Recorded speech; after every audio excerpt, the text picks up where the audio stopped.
All right, so I'm here with a 1964 Mercury Comet. It's got all new brake lines on it. And if you want me to show you how I turn this into a double flare brake line, stick around and I'll show you how to do it with a few simple hand tools. All right, so I have converted this 64 Mercury Comet from a single pot fruit jar style master cylinder to a dual master cylinder off of a 67 Mustang. Well, in order to do that, I'm going to have to remake all the lines. They were makeshift at best anyway, so I ordered NICOP brake line 3/16 off of Amazon. It comes with fittings and all the tubing. The line clips I ordered from Rock Auto in order to hold them in place. But as far as this line, it is very easy to work with. It's hand bendable. It's line for the right front brake tucked neatly underneath and across the firewall. Have it bent and going down to the right side. And of course for the left side, I have a flare union right there, and it goes through the shock tower and we'll drop down underneath, and I'll see if I can show you where it hooks there. Yep, there it is. You can see it coming down right there. I may have to do a little bending and tweaking, and I may end up having to redo that line right there because you need to make sure it's not rubbing or touching anywhere so that it doesn't get a hole rubbed in it. But it's not a big deal. It's just a little piece, a little short line. And that was probably one of my first pieces to make in a very long time. So I may have gotten it just a tad too short, which, like I said, it's not a big deal. I'll just remake it. So let's go up underneath and I'll show you how the lines run there. All right, so you can see the line for the rear brake loops around and goes across and down the firewall. I have it secured with the plastic clips to hold it in place. And it comes down and goes along the left frame rail. I actually, right there, drilled a hole through that cross member and put a rubber grommet in and had it come out the other side with a rubber grommet because I did not want it to have to drop below a cross member and be subject to possibly getting damaged on the road. The brake line, that is actually the brake line clip for where they had it mounted at the factory. So I brought it along, tucked it along, and it runs along the inside of the drive shaft tunnel. And you can see it goes all the way to the back.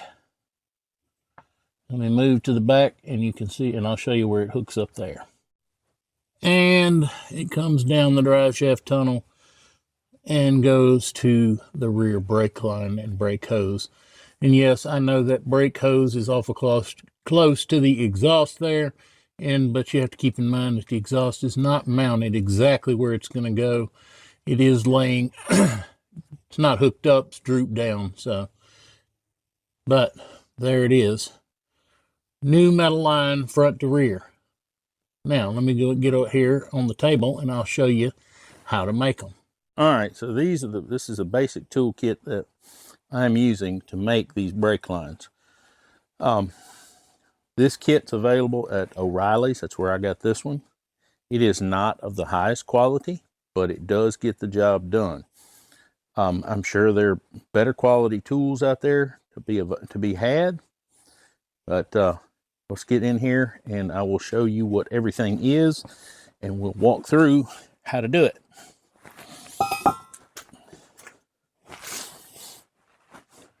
This, of course, is a small hand tubing cutter. This one is a made in USA. It does says from 1/8 to 5/8 outside diameter, and it is made by Superior Tool. I have cut many a brake line in steel tubing with this little bitty hand tool right here.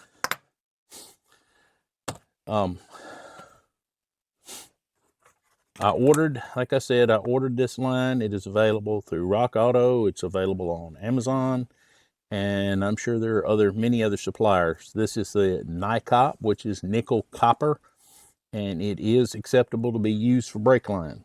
You just need to be careful that it doesn't get rubbed and that you have it secure, because it will chafe and you will rub a hole in it, which you will rub a hole in steel line, but this Nycop seems like it is a little more susceptible to damage and leakage from rubbing. So make sure it's secure. First thing we're going to do is, if you'll look on the back of your of this tool, it gives you very specific instructions on how to do these brake lines. It even actually recommends a couple of other small tools, which I don't have, but I'm going to show you how to get by without those tools. It's basically a deburring tool and a tool to put a chamfer on the end of the line before you begin your flare. Like I said, there's nothing to using this tool, so let's get it out of the box and I'll show you what you got to do. Made many lines with these little hand tools.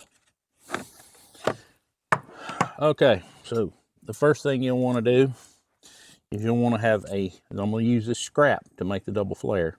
You're going to want to have a very nice clean end. That is already done on that one right there, but I'm going to do it again just to show you how right here. I'm going to cut this flare off and we're going to put another one on. I have had leaks at flares right here around where the flare is. Due to vibration, it broke, and I've been able to take the line, push the nut back on the flare, cut it off, reflare it, and put the line right back on, and never even had to take the line off of the vehicle. But your tubing cutter has two rollers down here at the bottom. You can lay your line on there, and it has a steel cutting wheel right there. But you'll just lay your tube on those two rollers and tighten down the thumb screw. A bear with a coconut. But get it where you want it, and put just a little bit of pressure and spin it. A little more pressure, spin it 2 or 3 times. Tighten your thumb screw up about a 1/16 of a turn till you feel a little tension on it. Spin it, a little tension, spin it.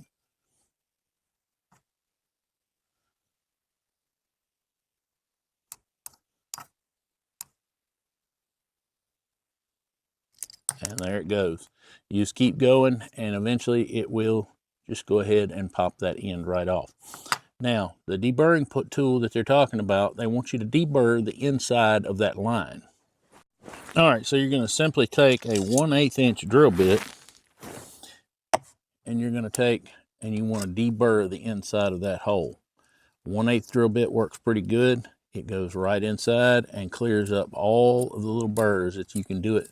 So you can just do it by hand. There's nothing to getting the little burrs.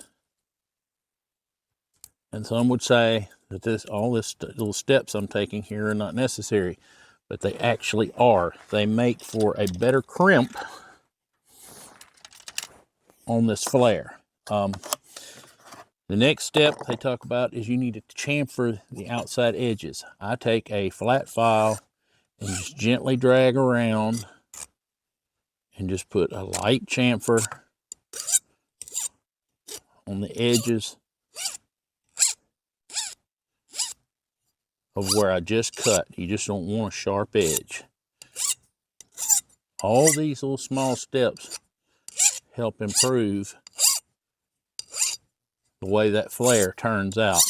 It hasn't got to be perfect. You just want, like I said, a light chamfer on the edges. Let's see if I can get in here close. All right, there. It's trying to focus. And you can see I just went around and I took and put a light chamfer around the edge. Like I said, it doesn't have to be perfect. Just needs to have that sharp edge taken off. All right, so the next thing we're going to do is we're going to be using the bar portion of this tool. You want to loosen it up, and you can see on the side here, each line size is marked. It's 1/2, 3/8, 5/16, 1/4, and 3/16. And we are working with 3/16 line. before you do your flare, before you do anything, make sure that you can get your nut onto your line, put it on, and make sure it's facing the correct direction. The most beautiful crimp you'll ever make and flare you'll ever make will be the one where you forgot to put the line on, forgot to put the nut on the line. You want to stick your line through the tool, and you can see that each one of these holes is chamfered, okay? And you're going to make sure that the line sticks out that side of the tool, and you're going to lay your die on the tool, and you want the line sticking out the thickness of this die. And that is it right there. I have it to where it is that thickness. And on my tool is a 1/2-inch wrench. Take it down by hand. And you're going to want to tighten it all the way. Because if you don't, when you go to do this next step, it will push the line through the bar. And you will not get the bubble on the end of the line to make a good crimp. You tighten it down until the bar touches and it's snugged up. Doesn't have to be gorilla tight, just needs to be snugged up. Now, you're going to take your die. There's a pin on that end, and you're going to stick it down inside the line. Now, this is your press.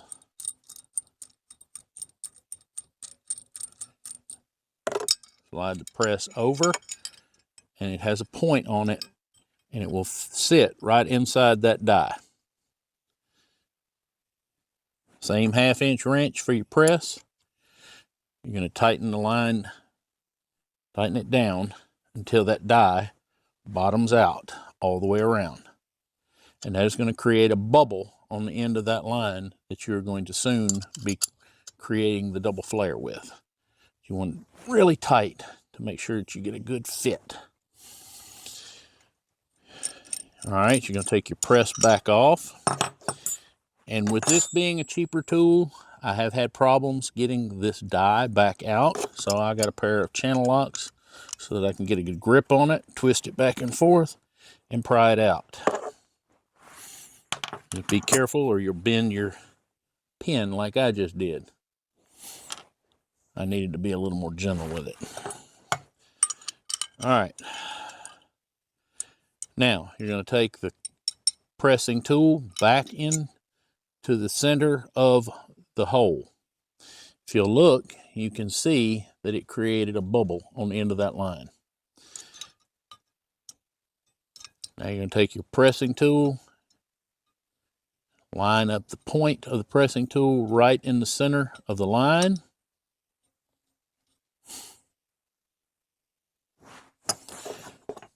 And then you're going to take your wrench and simply start tightening it up until it bottoms out.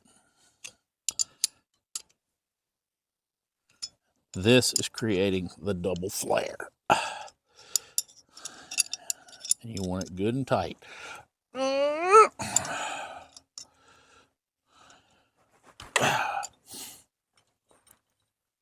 And there we go. Double flare created. Let's take it out of the bar.